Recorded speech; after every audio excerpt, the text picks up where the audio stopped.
Olá, seja muito bem-vindo ao canal da Dirce. Se você chegou até aqui, já sabe, inscreva-se, curta, comente e compartilhe. Na videoaula de hoje, vou falar sobre uma das primeiras mulheres a se tornar jornalista profissional no Brasil. Estou falando de Narcisa Amália, que é autora da obra Nebulosas, que é leitura obrigatória no vestibular da FUVEST, que seleciona os candidatos para a USP. Você que é vestibulando, preste atenção na videoaula de hoje. Vou falar sobre uma das mulheres muito importante, uma poetisa, Narcisa Amália, que escrevia com temas nacionalistas, com temas sociais e políticos, e isso incomodou a sociedade da época em que ela vivia. Ela viveu no século XIX e aquela sociedade patriarcal e machista duvidava da autoria de seus poemas,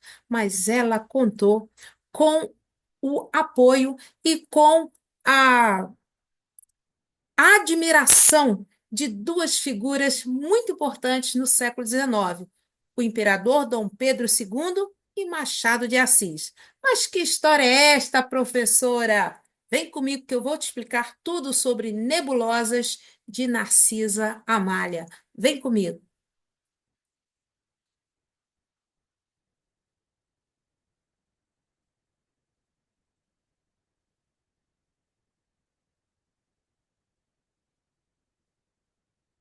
O livro se chama Nebulosas, de Narcisa Amália.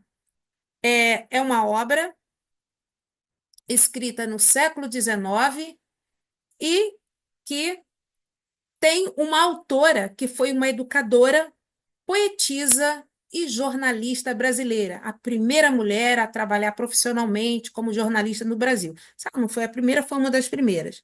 Dona de uma das poucas vozes femininas de sua época a trabalhar a ideia de identidade nacional. Foi também anti-escravista e republicana. Sua obra mereceu comentários elogiosos de Machado de Assis e Dom Pedro II. Inclusive, Dom Pedro II visitou a Narcisa Amália em Resende e quis ouvir da própria poetisa a declamação de seus versos. Narcisa Amália foi feminista, foi republicana, abolicionista, tradutora do francês e jornalista profissional. Nasceu em São João da Barra, no Rio de Janeiro. E, acreditem, em 2013, a Câmara Municipal de São João da Barra instituiu o Diploma Mulher Cidadã Narcisa Amália, que é uma honraria, né? Isso por ocasião do Dia Internacional da Mulher. Esta honraria foi concedida a mulheres de diversas profissões que se destacaram na cidade. Então, ficou um prêmio, né, muito famoso, o Diploma Mulher Cidadã Narcisa Amália, uma homenagem a ela e a todas as mulheres que se destacam em suas profissões. Em 2022, 6 de abril de 2022, a Secretaria Municipal de Educação e Cultura também promoveu o Café Literário em homenagem a Narcisa Amália, desta vez celebrando os 170 anos da pensadora, da jornalista, da feminista, da poetisa Narcisa Amália. Então, ela já foi, teve seu reconhecimento, né, póstumo e merecido. A Narcisa nasceu em São João da Barra, mas ela se mudou para Resende aos 11 anos de idade, né? Uma necessidade da família, eles se mudaram para Resende, no estado do Rio de Janeiro. E ela adotou Resende como a sua cidade do coração, o seu Éden de encantos, enaltecendo-a em um poema intitulado A Resende. Então, ela tinha Resende como a sua cidade do coração, e com isso ela escreve um poema em homenagem a Resende. Este poema de Narcisa, ele vai ao encontro da poesia da primeira geração do romantismo brasileiro, a geração de Gonçalves Dias, a geração nacionalista, a geração patriótica. Então, ela criou este poema e que dialoga com a poesia de Gonçalves Dias, a Canção do Exílio de Gonçalves Dias. Vamos a ele? Aqui é a segunda edição de Nebulosas, aqui a edição que é esta aqui. E se você quiser adquirir, clique no link que está na descrição aqui, abaixo deste vídeo, e adquira com um desconto muito especial. Clica lá. Bom, no livro Nebulosas, de Narcisa Malha, ele reflete a visão sobre a compaixão, o intelecto e a força feminina. A obra traz uma variedade temática misturando poemas líricos, poemas políticos e sociais. O que significa a palavra nebulosas? O primeiro poema, o poema que deu título ao livro, chama-se Nebulosas, e tem aqui uma epígrafe de um francês, Delaunay, né? E ele diz o seguinte: dá-se o nome de nebulosas às manchas esbranquiçadas vistas aqui e ali por todo o céu. Então, ela coloca sempre antes da sua poesia uma epígrafe. Isso é um estilo lá do romantismo. O Gonçalves Dias também fez isso na sua Canção do Exílio. Tem lá uma epígrafe. E ela colocou essa epígrafe e depois vem a poesia. O gênero de Nebulosas é o gênero poema. É um livro de poesia dividido em três partes.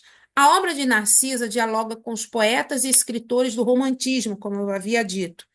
São 44 poemas. As temáticas vão de poemas nacionalistas, poemas políticos, poemas de exaltação da pátria, da natureza, poemas tristes e melancólicos, poemas de saudade da terra e saudade da infância, poemas abolicionistas e anti-escravistas.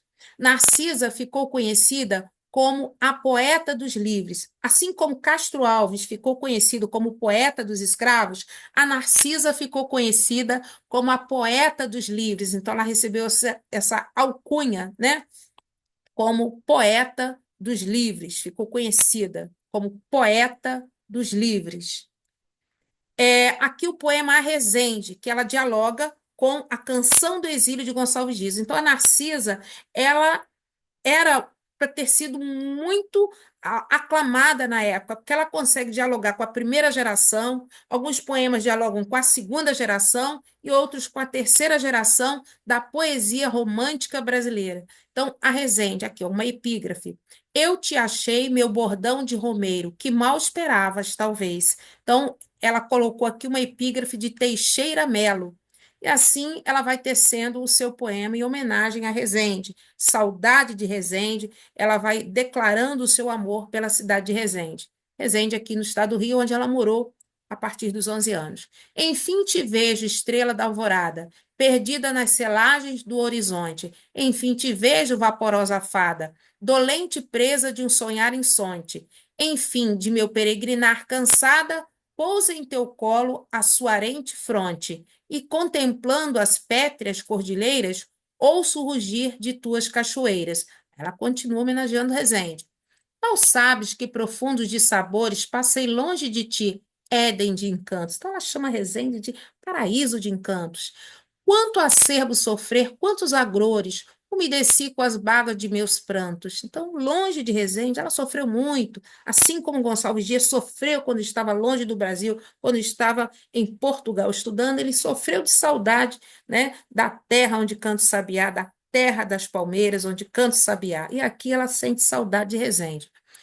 Sem um raio sequer de teus fulgores, sem ter a quem votar meus pobres cantos. Ai, o ciúme cruel da atroz saudade matou-me a rubra-flor da mocidade. E ela vai tecendo assim o seu poema de saudade de Resende, né?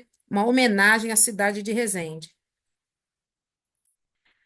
Vivi bem triste, o coração enfermo, buscava embriagar-se de harmonias, porém via do céu, no azul sem termo, um presságio de novas agonias. O bulício do mundo era-me um ermo, onde as lavas do amor chegavam frias. Só uma melancólica miragem dourava-me a solidão, a tua imagem. Então ela vai para Resende e lá ela tece esse poema em homenagem à cidade de Resende. Bom, uma observação para você que vai fazer a prova da FUVEST é a seguinte: este poema de Narcisa Malha dialoga com a temática da Canção do Exílio de Gonçalves Dias, uma vez que o eu lírico deste poema sofre com a distância de sua estrela da alvorada, vaporosa fada, Éden de encantos, como carinhosamente ela chamava a cidade de Resende. Narcisa é um dos raros nomes femininos que falam de identidade nacional através da exaltação da terra brasileira como a primeira geração do romantismo brasileiro. Agora ela vai além. Ela dialoga com a segunda geração, a geração ultrarromântica, a geração do mal do século, quando ela fala sobre a saudade da infância, quando ela evoca a infância, quando ela evoca o sofrimento, a evasão da realidade, a morte como única saída para a dor existencial, o pessimismo e o isolamento. Então, o poema Saudades vai dialogar com a poesia de Casimiro de Abreu, vai dialogar com a poesia de Álvares de Azevedo, de Junqueira Freire e de Fagundes de Varela, que são autores, né, poetas da segunda geração do romantismo brasileiro, poesia. Tenho saudade dos formosos lares, onde passei minha feliz infância, dos vales de dulcíssima fragrância, da fresca sombra dos gentis palmares. Então, ela sente saudade da infância, como Casimiro de Abreu. Ó, que saudades que eu tenho da aurora da minha vida, da minha infância querida, que os anos não trazem mais. Então, ela dialoga com essa poesia. Minha plaga querida, ainda me lembro quando, através das névoas do ocidente, o sol nos acenava adeus languente nas balsâmicas tardes de setembro. Lançava-me correndo na avenida, que a laranjeira enchia de perfumes, como escutava trêmulos queixumes das auras na lagoa adormecida. E ela continua: Eu era de meu pai, pobre poeta, o astro que o porvir lhe iluminava. De minha mãe, que louca me adorava, era a vida, a rosa predileta. Então, isso aqui faz lembrar Fagundes Varela, né? Um poema que ele fez para uma elegia, né? Um canto triste que ele fez para homenagear um filho que morreu. Quando ela fala, eu era de meu pai pobre poeta. Só que lá o Fagundes Varela fala que o filho era o seu porvir, né? E aqui ela fala o astro que o porvir lhe iluminava. Então, é um diálogo com a segunda geração, com a poesia ultrarromântica de Fagundes Varela. Mas tudo se acabou, a trilha olente, não mais percorrerei desses caminhos, não mais verei os míseros anjinhos que aqueciam na minha mão algente. Abre-me, nalma, as dores da saudade, um suco de profundas agonias. Morreram-me para sempre as alegrias, só me resta um consolo, a eternidade. Então, essa fuga, essa evasão, esse gosto pela morte, né? Esse pessimismo é uma característica da segunda geração do romantismo na poesia brasileira. E ela vai além. A Narcisa também dialoga, eu acho que é a parte brilhante quando ela dialoga com a terceira geração do romantismo brasileiro, a geração condoreira, a geração de Castro Alves e de Souza Andrade. Então, ela era republicana, ela era abolicionista, anti-escravista. E ela faz aqui, neste poema, O Africano e o Poeta, também tem uma epígrafe de Lamartine, que diz assim: os escravos terão eles deuses? Terão filhos, eles que não têm antepassados? Aí ela diz: no canto tristonho do pobre cativo, que eleva o furtivo da lua ao clarão, na lágrima ardente que escalda-me o rosto, de imenso desgosto, silente expressão. Quem pensa? O poeta, que os carmes sentidos conserta aos gemidos de seu coração. Deixei bem criança meu pátrio valado, meu ninho embalado, da Líbia no ardor, mas esta saudade, que em meu túmulo anseio, lacera-me o seio sulcado de dor. Quem sente? O poeta, que o Elísio descerra, que vive na terra de místico amor. Roubaram-me feros, a ferve dos braços, em rígidos laços sulquei vasto mar. Mas este queixume do triste mendigo, sem paz, sem abrigo, quem quer escutar? Narcisa, ela defende o papel social do poeta como criatura consciente das injustiças de sua época. A poetisa descreve a tristeza e o desgosto do pobre cativo que outrora foi bravo. O poema expressa o repúdio à escravidão e o lamento diante da situação desfavorável do escravo. E desta forma ela dialoga com a terceira geração da poesia do romantismo brasileiro, a geração de Castro Alves.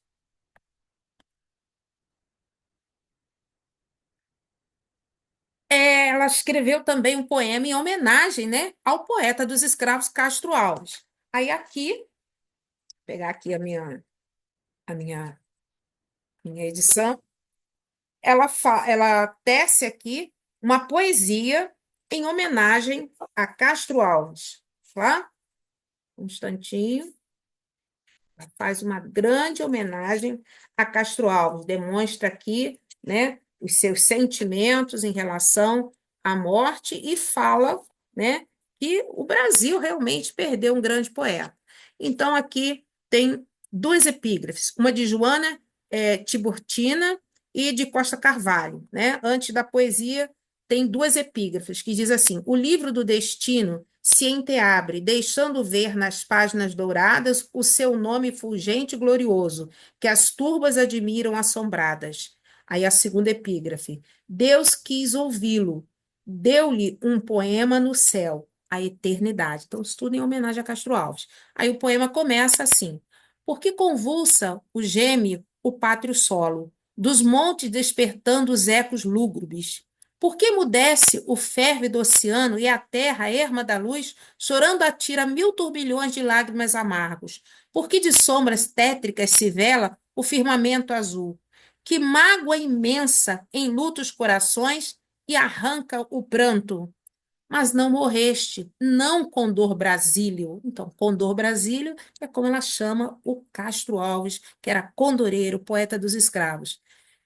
Mas não morreste, não, Condor Brasílio, que nunca morrerão teus puros versos. Não, não morreste, que não morrem Goltz, não morrem Dantes, Lamartines, Tassos, Garrett, Camões, Gonçalves Dias, Miltons, Azevedos e Abreus. Aí ela vai citando outros escritores nacionais e também internacionais, e ela vai dizendo: teus belos cantos cortarão as caligens das idades, como do Homero os divinais poemas, e lá da eternidade onde repousas, acolhe o canto meu que o pranto orvalha. Linda homenagem que ela faz a Castro Alves. Então, a Narcisa dialoga com as três gerações do romantismo brasileiro. E ela vai mais além. A Narcisa tem uma poesia engajadora, aspectos políticos e sociais de sua poesia.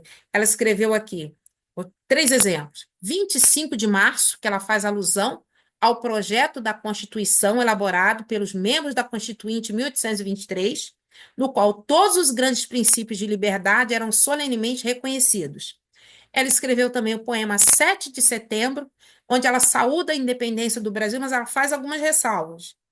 E o poema Pesadelo, em que Narcisa faz uma forte referência à Revolução Francesa. Vamos a esses poemas.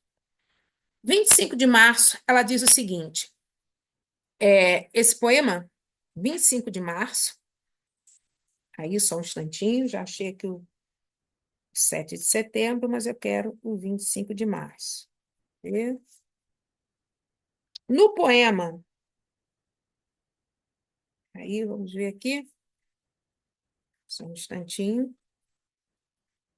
25 de março, ela diz o seguinte: tem aqui uma epígrafe de Celso Magalhães que diz: lave-se a nódoa infame que mareia o refulgente nome do Brasil.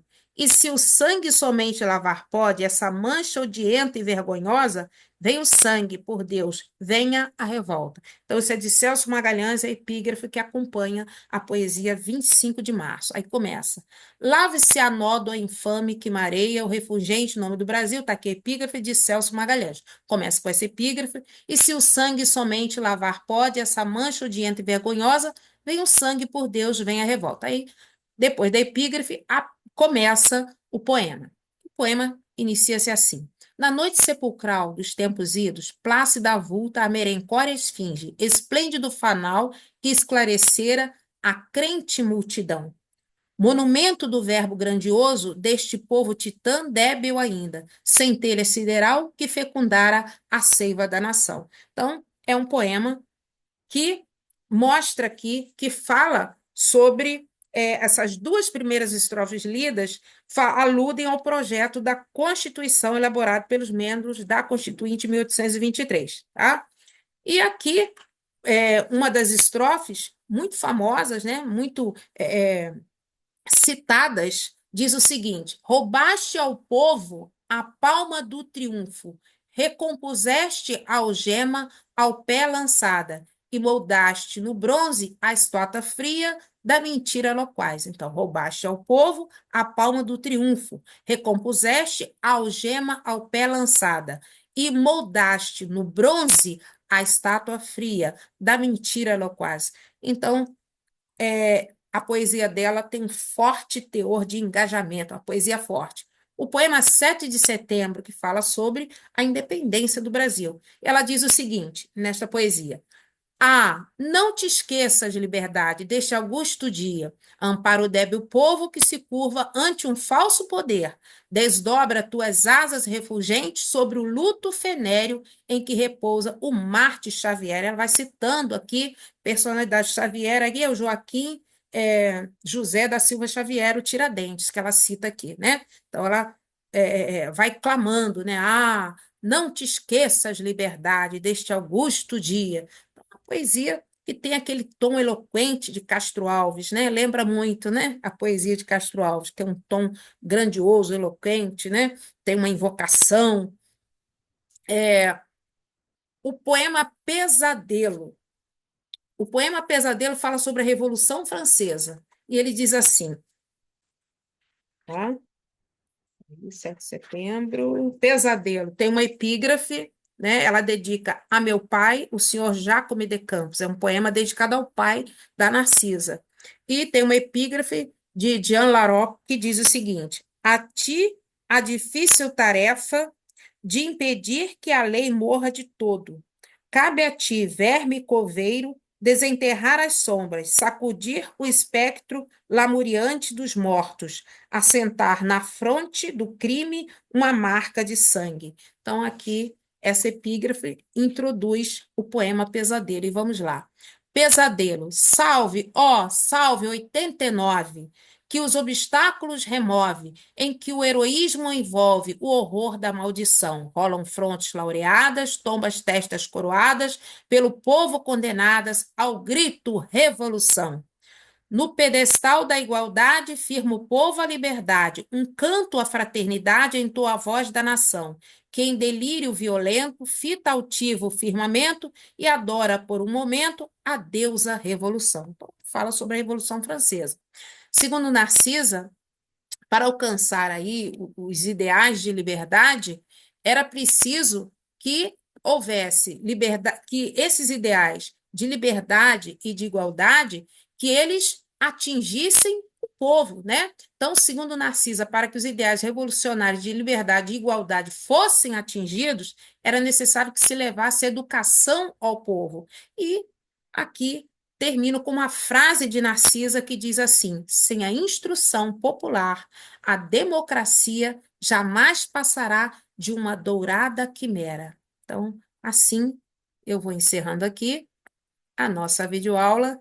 Espero que vocês tenham entendido e gostado aí dos poemas de Narcisa Malha. Tem umas palavras bem rebuscadas, é preciso usar um dicionário, né? Mas nada que impeça de entender o sentido global da obra. Digo a vocês que, se quiserem adquirir a obra, basta clicar no link que aparece na descrição deste vídeo e você terá um desconto especial. Se você quiser adquirir, você terá um desconto especial. Até a próxima videoaula e espero que vocês tenham gostado. Um forte abraço e um beijo.